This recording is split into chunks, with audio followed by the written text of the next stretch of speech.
Nomiki Konst, who's running for public advocate in New York City, was on Fox News to discuss a number of issues, and hilarity ensued.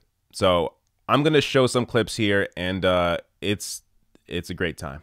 Just let's get to the first one here, where they're talking about raising taxes on the wealthy.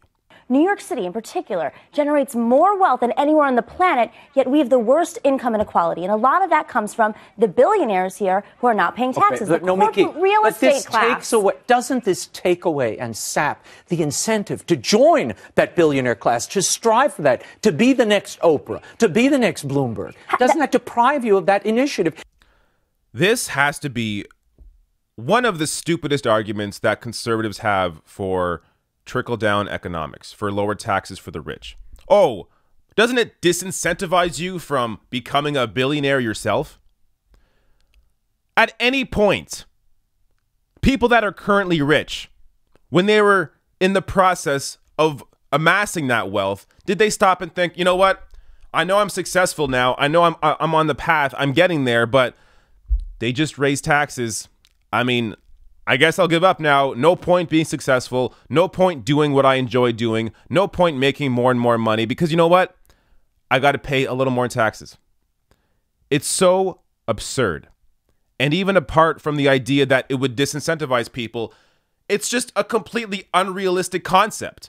The idea that you will become one of the billionaires is so tiny that it's not even an argument you can use. It makes no freaking sense. But look, even apart from that, let's take this money aspect out of it.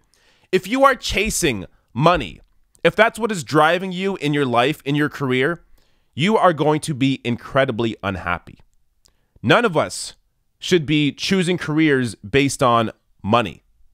You should be choosing a career or going down a path towards a career because you are doing what you enjoy doing. I did not choose to be this YouTube political guy because I'm chasing money. If I was chasing money, I would have stayed in my job where I was making more money than I am now. A job that I had 5 years ago. I would have stayed there. But I was very unhappy because when you just chase money, when you are doing something you don't enjoy doing, you are unhappy. And a lot of these wealthy people, you know what? They are very unhappy because they realize afterwards, hey, maybe I've made all this money, but I hate what I do. I hate my job.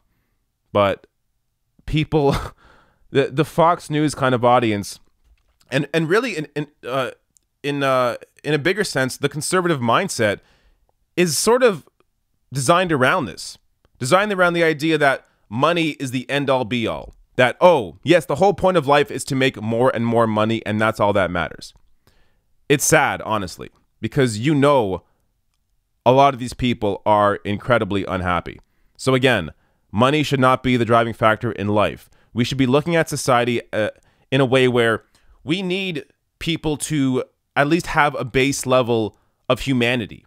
People should have their health care taken care of. They should have the education taken care of for the career path that they choose. They should have aspects of their life that are, you shouldn't be homeless. You shouldn't be hungry. So if we take care of the basic necessities of life, then the rest is up to you. As long as you are given those tools and that life experience and that ability to be who you want to be, that's what matters most here. But I could talk about this all day. Let's go to the next clip where this just continues.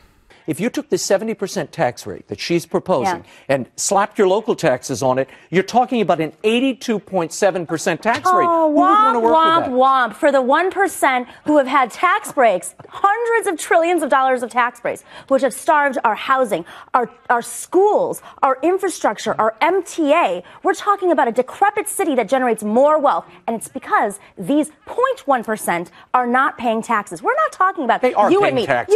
We're not even talking about you. They're opening new businesses. They're opening new businesses. And the economy, the reason the economy is exploding is because of that money. Oh, come on. Our taxpayer dollars are paying for helicopter pads. Okay, I've got to move on now, Nomiki. So Nomiki there is great. So the helicopter tax aspect of that is referencing the Amazon headquarters in New York that they want to build there. And it's true. They taxpayers of New York are subsidizing a helicopter pad at Amazon. They are subsidizing for Amazon to build their headquarters there, even though Amazon has the ability to do that without having a $1 billion tax break. So this is what happens when you give corporations and people too much money and too much power. They just keep taking and taking and taking. The idea that Amazon can be gifted over $1 billion to build their headquarters in New York when healthcare still isn't paid for, when transit is falling apart in New York City, the idea that that money is going to Amazon, an incredibly profitable company, instead of going to actual people in the city and their needs and services there, is very disturbing. And this is the problem with wealth inequality, is all the money, even when it's even apart from them making so much money for just themselves. We are now talking about taxes, public money, taxpayer money. Even that is also going to billionaires and these massive corporations. It's absurd.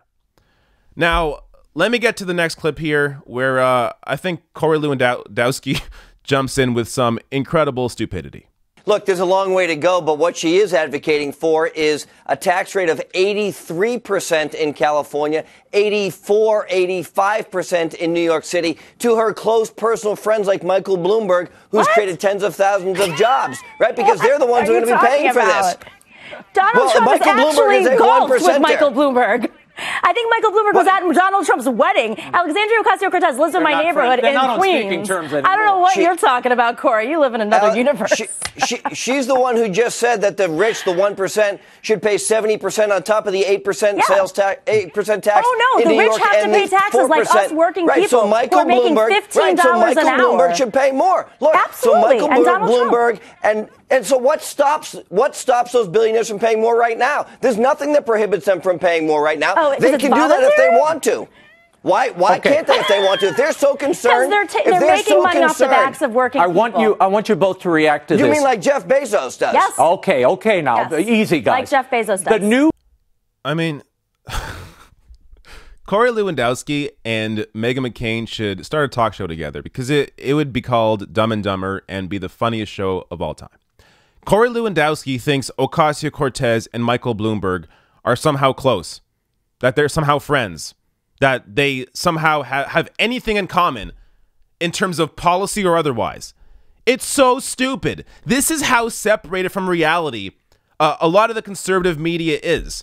Corey Lewandowski pays no attention to the left. He has no idea what the difference is between Alexandria Ocasio-Cortez and Michael Bloomberg or Jeff Bezos. He has no fucking idea because he doesn't need to know. They put him on television anyways. He doesn't have to research anything. He's so stupid. And then he also goes on to say, what's stopping them from paying more? How about the fact that the tax rate isn't higher? What, they're going to voluntarily, as Nomiki Khan says there, they're going to voluntarily give more money to the government? I mean, how do people watch this? It is so stupid. And again, I want to mention the Jeff Bezos thing. Well, he's like, Jeff Bezos should pay more. As if somehow Nomiki Khan or anybody on the left would be against that. Again, showing you how out of touch these people are. They have absolutely no idea that Jeff Bezos and Michael Bloomberg are not lefties. They think of them as left-wingers, just like Ocasio-Cortez, that they're all the same. They are so fucking stupid. Now, let me get to the last clip here where it's about Clinton. And again, I think Nomiki Khan surprises the panel. I want to get your thoughts on these new reports that Hillary Clinton is meeting with possible 2020 Democrats, because her own campaigns went so swimmingly. She reportedly met with Kamala Harris, Cory Booker, Elizabeth Warren, among others. Nomiki, why are Democrats coming to kiss this woman's ring? 36% approval rating in the recent polls. How is that a plus for them? If you want to beat Donald Trump, you have to have a movement. You have to have a working people's movement. I think too many Democrats, the majority of status quo Democrats, are too worried about raising money. And what does Secretary Clinton have? She has a lot of donors and she has a lot of access to infrastructure that they think will get them the win against Donald Trump. I'm supporting Bernie Sanders because he has a movement of millions of working activists across America who are ready to fight and have been fighting for things like Medicare for all, cancellation of student debt, and the Green New Deal.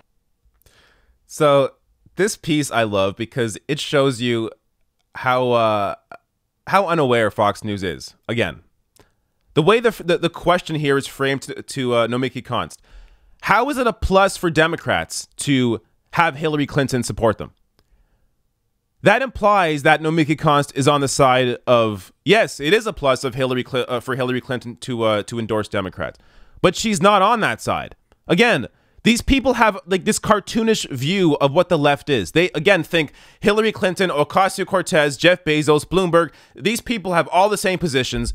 It is so stupid. It is incredibly uneducated. It doesn't make any damn sense. If you pay any attention at all to any of their policy positions, it doesn't make any sense. But again, these people don't do any research. They don't know anything at all about left-wing positions. So I am glad Nomiki Konst is on here to hopefully at least educate the viewers and make them understand that, wait, there is an actual difference between somebody that supports Hillary Clinton and someone that supports Bernie Sanders. Now, of course, just my take on this, Hillary Clinton, I mean, you have to be really fucking dumb as a Democrat to want Hillary Clinton's endorsement.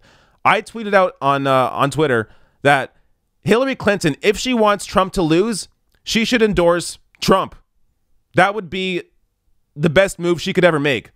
Because it would then make Trump seem unpalatable, at least to some of his supporters. They would be like, wait, why is Hillary Clinton endorsing Donald Trump?